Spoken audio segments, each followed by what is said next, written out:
all have to try to walk the walk a little bit, and believe that I do try, and I am sensitive to things that I speak about more strongly and less strongly, etc., depending on my own state.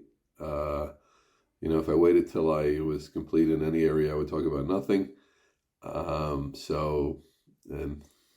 hopefully, I like to think that wouldn't be good, but something would be good for me, and hopefully for some other people. But I want to share something that I pushed in the last session, the idea of, in the practical world of Cheshbon and Nefesh, everybody should take at least 5 minutes a week. Try to do that, and I've been trying to do that myself. And I want to shortly bring everybody up to date about how effective I saw that. I did that recently, and it put together for me a lot of thoughts I've been having, which were fleeting and flying and disparate and separate and fuzim. And I suddenly realized that, wow, this thing is something in my schedule.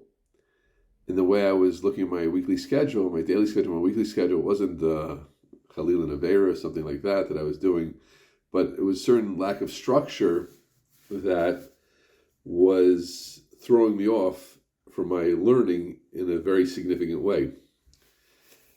And Bezrat Hashem, I hope to make according to this thing I noticed, a strong tikkun in my schedule, which will hopefully help my learning. It was something about when I was leaving my yeshiva or whatever it was, but it was that type of thing, like when you get up, when you go to sleep, it doesn't make a difference really, the exact details.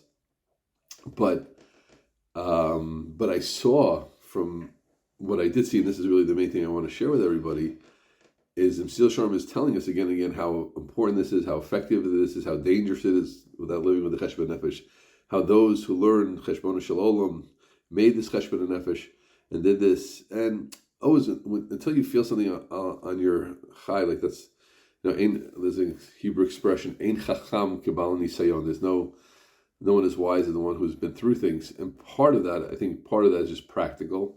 By going through things, you see the wisdom of them, but part of it is also you don't really appreciate ideas. It's right. Great people can appreciate things even without seeing any practical nafkamin in it. Right. That's great people. Lesser people, probably all of us, included, need to see something sometimes. We can know it, but until we feel it, you can know that cost is a bad thing, but until you lose a job because of it, it's not real to you until you really make a rift in the family because you got angry. Now you see it, right? You learn the Gemara in the Addendum, and you learn Mesilas Yesharim, you learn Chovos Halavavos, you heard 5 shmuzim about cost, yeah. But now you see where your cost got you.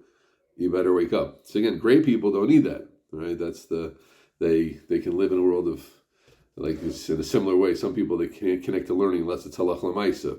Why? I mean, learning is a very great thing without being halach l'maisa. It's great to learn halach l'maisa. We're not talking about that. We're talking about, can I connect to?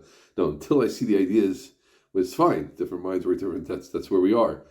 So again, I just recently did this Cheshbon Nefesh myself, and I saw that, whoa, I've been concerned about this thing, about my learning in a certain way, the times I was learning. And then I realized it's really rooted over here in this minor thing, kind of the scheduling thing, really.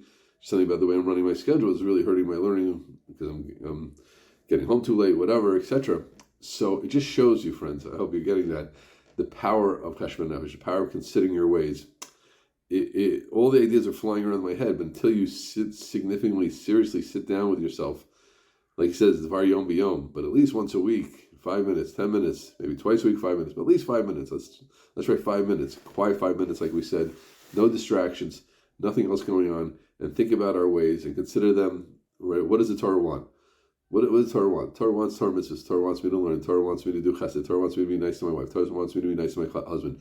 Torah wants me to be a good, right? And in ways we can all relate to. Torah wants me to be medactic in halacha. Torah wants me to be into Shabbos. Torah wants me to be a good father, mother, grandfather, uncle, etc. What's the Torah's view of being an uncle? What does it mean to be an uncle up the Torah, right? Doesn't mean you have to have a fancy shtickle Torah. You found the yesod of yud or something. No, like, what's an uncle? An uncle is someone who has a certain role in a family. The children is not a father, not a nobody. So what does it mean to be a good uncle? What does the Torah want an uncle to do? An aunt. What does the Torah want an aunt to do? What does the Torah want a sister want to do? Think about that. We think about that picture, and then we think, well, how are my actions coming up to it? That's a simple process. And then now, how can I fix it? Right? It's really a two-step process. Right?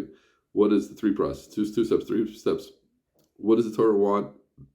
Am I living? How can I fix it? What does the Torah want? Am I living up to it? How can I fix it?